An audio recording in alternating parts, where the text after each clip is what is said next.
Hi, welcome back to the farm.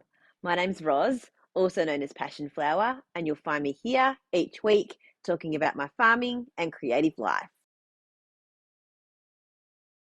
As you can see, I've moved a little bit from last week. I don't have the window right blowing out the colour anymore, but I do have the vacuum cleaner out and there's all mess up here on my desk. So I'm still experimenting with moving things around, which I'll talk about shortly, but hopefully this is I think going to be more of my regular view from now on. Well, the sheep are back in their regular paddock out here. And the good news for me was that I didn't even have to do anything to get them back here. On last Sunday, when I had my market, which I'll talk about in a bit, Adam decided that he would move them on that day. So I got a text message saying sheep are back in their paddock and it's all done and a photo. I'm like, oh, great, thank you. And apparently it was actually a really easy process. Maybe easier because I wasn't there. Maybe I panic a little bit. And he decided what he would do was just put a rope around just Vito and open up the paddock gate down here to make sure that that was open and ready. And he grabbed Vito and the other two just followed along behind and went into their paddock and he was able to close the gate and it was all done. So maybe that's the way we can do it moving forward. I didn't think that they would follow and that they would get a little bit distracted by things, but apparently it all went really well. So at the moment I have them in both areas so I can see them out through this window, which is nice, and watch them graze. There is so much grass at the moment, it's quite long and they are enjoying that a lot. And they're spending a lot of time just sitting and chewing their cud to the point where they don't even really acknowledge when I walk over here. They just stay sitting in their spot, very happy. When they were in the other area, they were wanting to get my attention. I think they were looking for grain or other food, whereas now they have all this amazing grass. I'm going to let them have both areas for a little while until they eat down some of the weed grass out here. Then I will close that off and they'll just have their main paddock for a while and get that new spring growth coming through. And hopefully that can sustain this area as we get into some warmer weather. But it's not lovely spring weather right now. You can feel that the air is a little bit warmer. We're getting green sprouts on things and lots of flowers.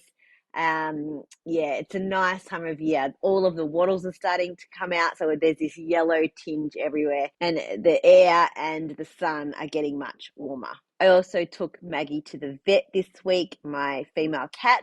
It was my first time doing the whole vet visit for a cat, getting them in the carrier, all that kind of thing. She was due for her vaccinations, so I had to go get that done to make sure she was all up to date. So I'd been practicing with her to get her in and out of the carrier, just leaving it out in the middle of the room and letting both of them just kind of wander all over it and get in and out on their own. And then I used some treats to coax her in and close the door, leave her in there for just a few minutes and then open the door and let her out again to sort of get them used to it, and so that hopefully it was going to be an easy process on the day when I had an appointment that I had to get to the vet. And it did, it went well. I was able to get her in quite easily and got her in the car and all of that was fine. Although she was much more nervous at the vet than I thought she would be. I thought she might be more like inquisitive and maybe even a little aggressive and maybe bite or scratch. Whereas she just didn't want to get out of the carrier at all. And then when she did get out, she wanted to like hide under a chair or under the bench. So the vet had to put a towel over her to calm her down. But in terms of getting her vaccinations and everything done, she was very well behaved and then was able to get her home reasonably quickly. It wasn't a long appointment at all. And then I had heard that sometimes when cats come back from the vet, they don't recognize each other's scents and that there's sometimes fights and that kind of thing. So I was a little bit worried about that. So when I brought her inside, I grabbed the carrier and I sat it on the ground and I grabbed a blanket off my bed that she sits on and Quinn sits on and I rubbed it all over her as she came out of the carrier. They sniffed each other, were a little bit curious, and then was quite curious about the carrier itself. But there was no aggression or anything like that. And then I fed them straight away and they always eat like side by side very happily. And so I'm pleased to say that I didn't have an issue with that. So I think that's the process that I will go through next time either of them have to go to the vet. To talk about business life, I have to talk about both finished objects and what I'm wearing. So this week I finished the Sockhead hat, Sockhead Slouch hat by Kelly McClure. And I love this pattern because it fits really well. It's got really good stitch counts in terms of fitting your head. And you can be really flexible in terms of how much you knit. So you can do as much or as little ribbing as you like, and then you can make the beanie as slouchy or as tight as you like. So I've got a tiny little bit of slouch in the back, but only a little bit. But I do have the brim folded up to make a nice thick brim around my ears. And this is my 2024 Christmas colorway, which I'm calling Bright and Merry. And I've been thinking about what I was going to call it for a little while, and I think that that's really appropriate. I think here in Australia for Christmas at summertime, it's really bright and sunny, and we spend time at the beach and by the pool, and there's lots of bright colors, and it makes us happy and merry. So it's sort of a play on that whole merry and bright, and links to the Australiana photographs that I was inspired by to create this color. So I'm really happy with how it's knit up, and how I'm going the right way, and how it looks. I've got some other samples here that I can show you of it knit up. Here it is in the ball. And I've also done a little cuff so you can see what it looks like as a sock. And I also have one of my bloom squares done in it as well. Now, I haven't had a ton of passion flower office time this past few weeks, so I haven't got anything ready in terms of a pre-order just yet, but I'm hoping that I will get that done in the next few weeks. So that will be up on my website. I will send out a newsletter. So if you haven't signed up, that's a good time to do that so you can get all the information. I'll put the details below. And I will also talk about it here when it is open. I'm also toying with the idea of adding in some contrast mini skeins to go with this for making socks. I haven't decided yet on colour or how many colours, but that is probably something that I will work on in this next week when I get a chance. So again, that will all be announced.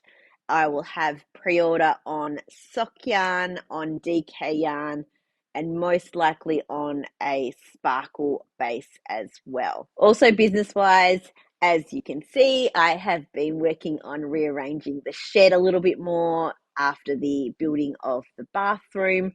And I have moved furniture around here closer to the fire. And I've also moved furniture around at the back. My desk is kind of set up, and I'm sort of sitting with it for a little while to see if I like the way that it is. What I stupidly did though was I packed my car for the market first thing on Saturday morning, and then I came back into the shed and I started rearranging furniture, and didn't take into account that I had to bring those tubs and racks back into the shed and where they were going to go in this new arrangement. So at the moment, they're just all stacked up on the desk over here. So I need to kind of do a little more rearranging to figure out exactly where that stuff is going to go. I think it's going to work out okay, but I didn't leave spaces for those things. How silly was that? And speaking of the market, thank you to everyone who came and said hi at the All About Fibre and Yarn Market in Mornington last Sunday. It was a fabulous day. It was really busy, lots of people, and the weather was nice, and the venue was really good. Lots of natural light in there too, which helps with really showing off the yarn.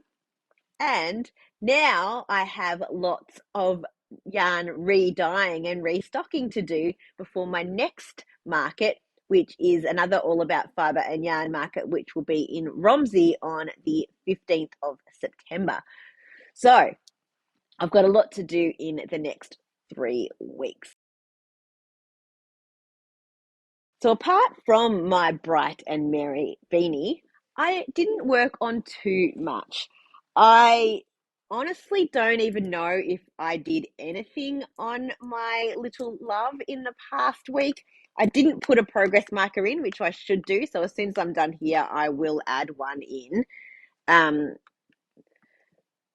But I'm on the first side of the front still. And this is out of Fairfield Fins in the Logwood colourway. But yeah, I honestly don't think I did anything at all. The only other thing I worked on was that I cast on a pair of socks once I'd finished knitting on this, and it is out of bombed yarns,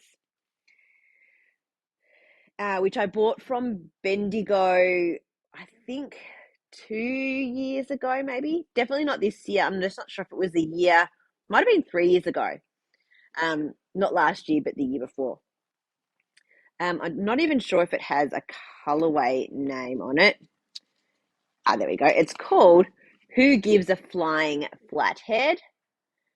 And it is by Bombed Yarns.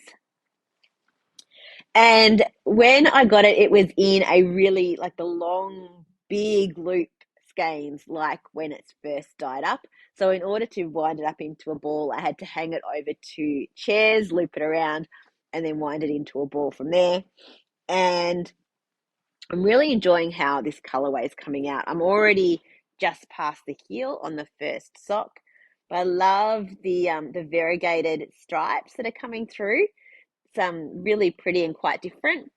And I'm using I don't even know what this yarn is, but it's a light blue with a little bit of sparkle in it for the heels, toes, and cuffs. So although I haven't done a ton of knitting, I guess I have made a reasonable amount of progress on a sock. Well, that's it for another week. Thanks for spending some time with me. If you're enjoying these videos, please give me a thumbs up and subscribe to my channel, and look forward to seeing you next week on the farm. Bye.